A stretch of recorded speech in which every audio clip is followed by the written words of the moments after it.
Hey, Jeff Coga here, and I decided to go live and talk about something called your marriage with money. Now, I decided to talk about this is because just recently I got married to my best friend and who I've known since I was 12 years old, my wife Elaine. And as we come up to kind of the 1 year anniversary with an awesome wedding we had, I want to talk about something, one of the three taboos in life when it comes to talking about publicly, which is number one, obviously money, number two being politics, and then third being sex, right? So in this case, I want to talk about money because I'm a firm believer is that your marriage with money, or better yet, another way to say it, is your relationship with money is going to determine fundamentally on what's going to happen with, I believe, your family, what's going to happen with yourself, and your relationship that you have with your significant other,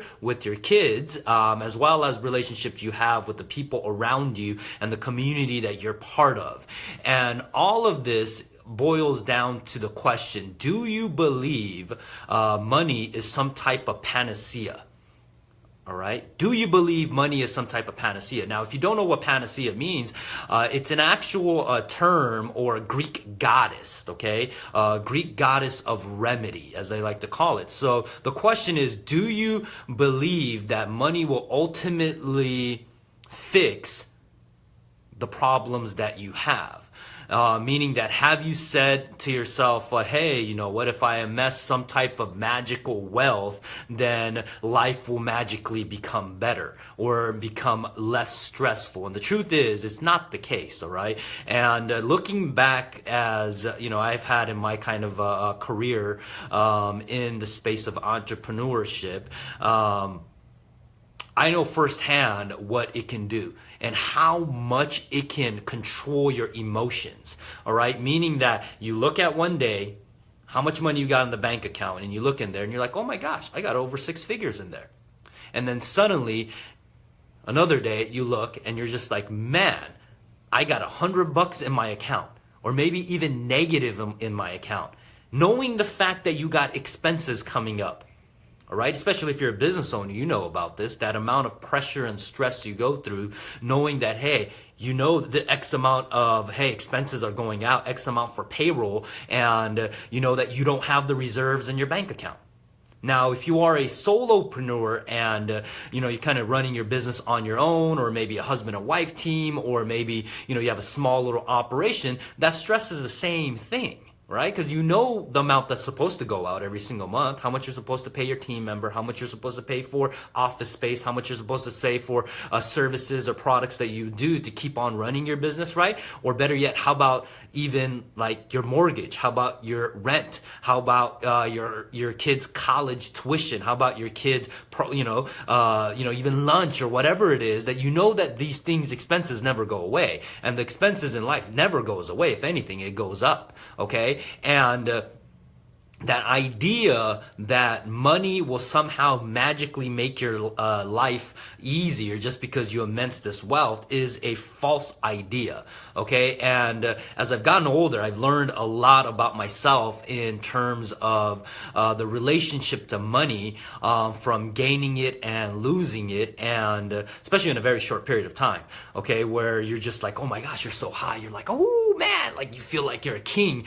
because, you have tons of money in it and your confidence level is super high, and then you think you can conquer the world putting deals together, doing stuff, and maybe because of that, you get a little bit overly aggressive. Right? And maybe because of that, you start, quote unquote, justifying a investment that's maybe out of your typical risk tolerance level, let's use that term, and because of that, you're risking your company, you're risking your family's well-being.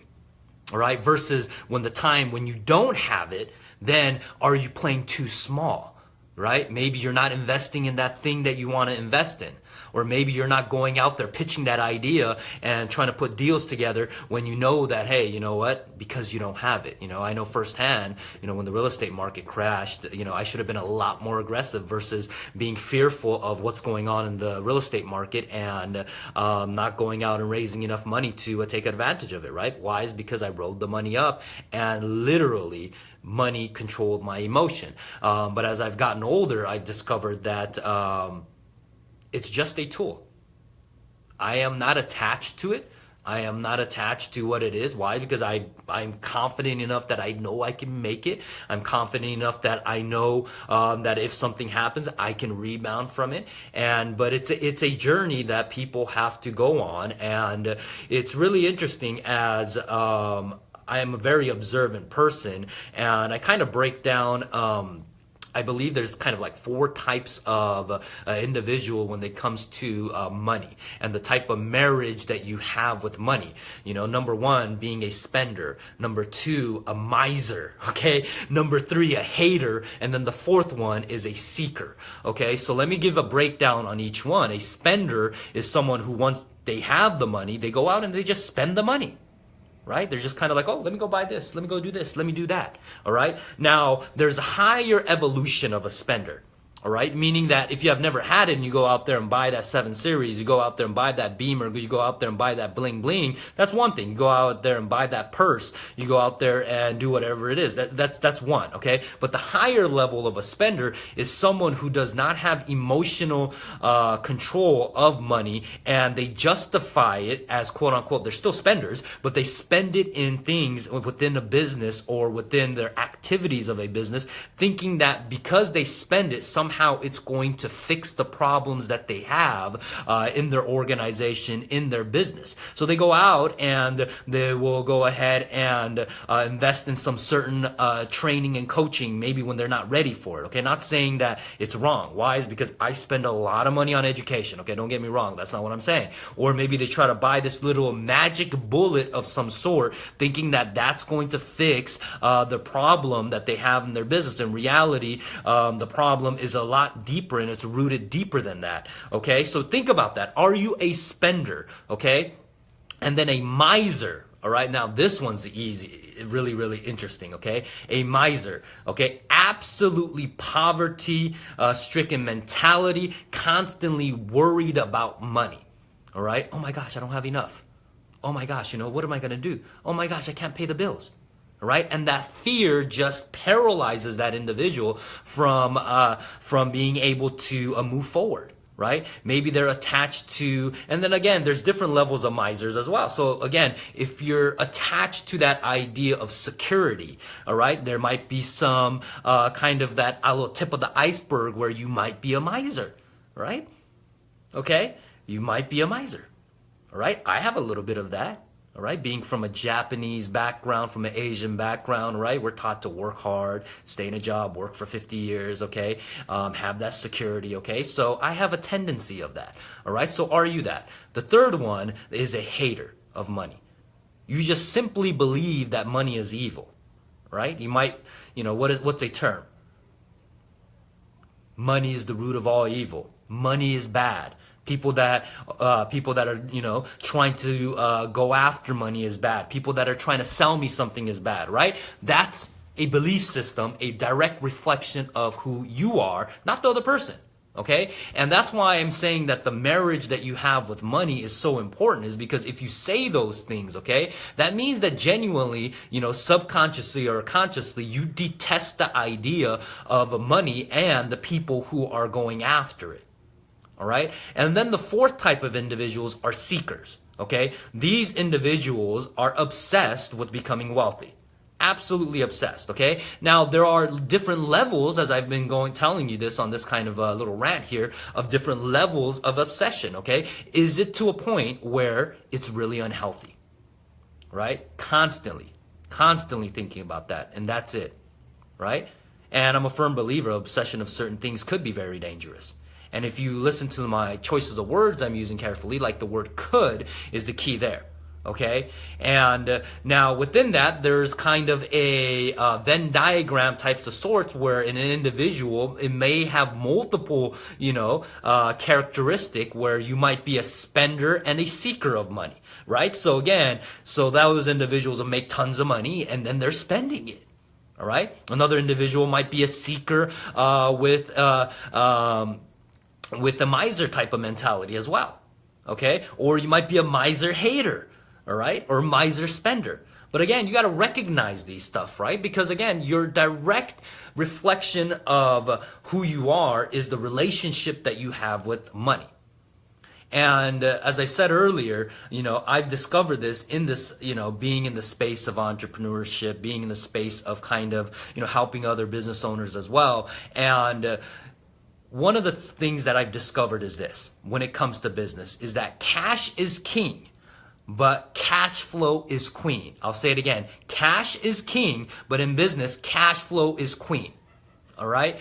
And these two things is really important for you to understand, because at the end of the day, business is all about understanding your numbers, and cash is king. How much money you got in the bank? How much money are you generating in terms of revenue? How much money are you bringing in? But also at the same time, you got to look at what's going out. All right. So one of the things that I talk about a lot up front is to focus on expenses.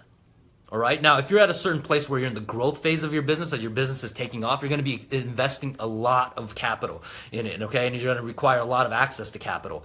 But if you are just starting off and maybe trying to get to your first 100,000, 200,000, 500,000 and plus, it's really important to understand reserves. You got to have a reserve, especially depending on the type of business that you're in. If you're in the real estate space, I'm a firm believer you got to have close to at least a 1 year worth of reserves because of the swings of the market places. So you want to have that so that way you don't feel really choked up like, oh my gosh, like I have to do this. All right. And you can think clearly on what you need to do as the market changes. And here's an interesting, let me pull it up right quick, is that one of the exercises I have individuals do in my program is where they look at expenses. And I tell individuals to look at their balance sheets, right? Look at your P&L. And if you don't know what a P&L, it's your profit and loss statements. And this is something that you should look at every single month. And also get in a habit of looking at things that you're subscribed to on a monthly basis, subscription, okay? Because this little $10 here, this $50 here, this $100 here, this $200 here, this $1,000 here, right? Depending on the size of your business, you start looking at it and you find out that, hey, you know what? You might be spending money, okay, or the money is going out the other way where you might not be getting the highest ROI or highest return, and it may not be the highest and best use of the funds that you have, especially if you have no reserves, okay? And then the other side is it's even worse if you're using this and this type of expenditure is being tacked on as debt. All right, and it's going to be really, really bad debt. So pay attention to that, because I have individuals do assignments. I just got one back right now where an individual is paying for four things. Okay, four things. Little CRM for like $34.95. Another software that I know of for $97. Another lead source for $129. Another fourth one for $182. So I guess if you add that, $34.95, $97, $129, $182. What does that come out to? $440 or something? No, $442. So $442. And if you multiply that by 12, what is that? Like over $5,000, like $5,300 or something, 5,315 or something like that, right? So over $5,000 if you didn't catch that, and that individual is paying. All right. Now that $5,000 can be deployed to other stuff. Especially because I tell individuals, says, hey, if you're subscribed to that stuff and if you haven't used that service in the last 30 days, you probably want to cancel that. Okay, you probably want to cancel that, because you can then now deploy those funds to other things like what? Marketing. That's huge, right? Spend it on other marketing that has a much higher ROI. All right. Number two is what? Maybe invest in infrastructure. Okay. And or a third one, or maybe you put it away as a reserve. right? Especially if you don't have what they call kind of like your emergency fund or your freedom fund, as I like to call it, where you don't have the reserves of money sitting in there, so that way you can't capitalize on certain investment opportunities, right? So you got to have that. And I remember last week, matter of fact, one of the students in the trainings, and today as I'm recording this, it's a Tuesday, and I held my trainings on Tuesday, we had a gal, she was on there, and I unmuted her and I was just like, yeah, so tell me a little bit about your business and what's going on and what are you taking away? And kind of paraphrase what she said was, she was like, yeah, you know what, beginning of this year, I told myself as I looked at it that, hey, you know what, I was going to cancel this out because I'm not seeing the return on it.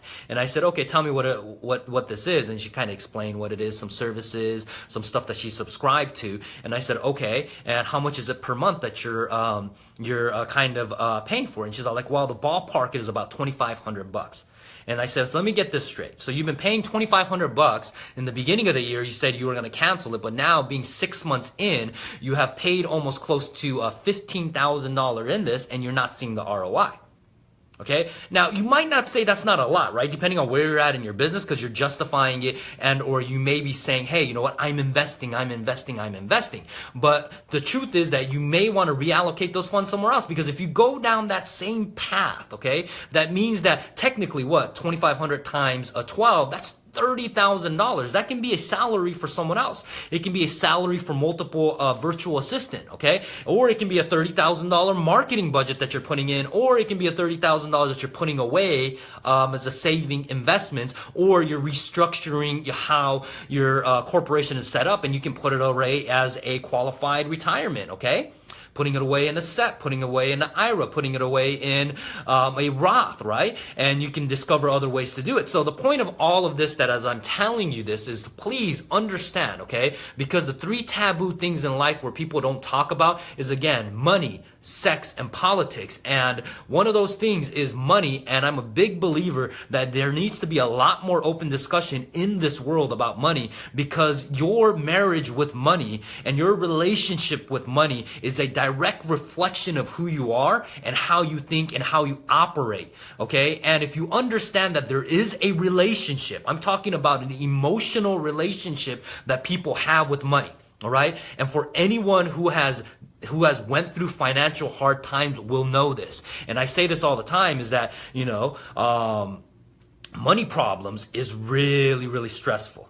All right, it feels like 1,000, pound boulders that you're carrying on your back. And, when I went through it, luckily enough, I didn't have, kids or a wife at that time. So it was just strictly, worrying about people in my organization about that. And it was really, really stressful. So again, I cannot imagine how much of a pressure and stress it would be if you have a, significant other, if you have kids, you have other people outside of maybe an organization you have to worry about. And so again, recognize that there is a direct reflection of who you are based on the relationship you have with money, and just be cognizant about it. And once you recognize that, hey, there is a relationship, then you can take steps to be able to go ahead and move forward and say, okay, let's make some changes on how I'm looking at the world, right? So that's what I got for you on this message. If you enjoyed this, or if you got some couple golden nuggets on this, let me know below by leaving a comment below. Love to hear your thoughts and love to hear your feedback on what type of relationship you have with money, because me, growing up, I've had some really, really bad relationship with money, and I can openly say that that relationship I've had with money has been really, really toxic. And luckily enough, I have discovered this over the years of saying, hey, there is an absolute relationship in that. So that's what I got for you guys. This is Jeff Coga. I'll talk to you guys later. Take care. Bye-bye.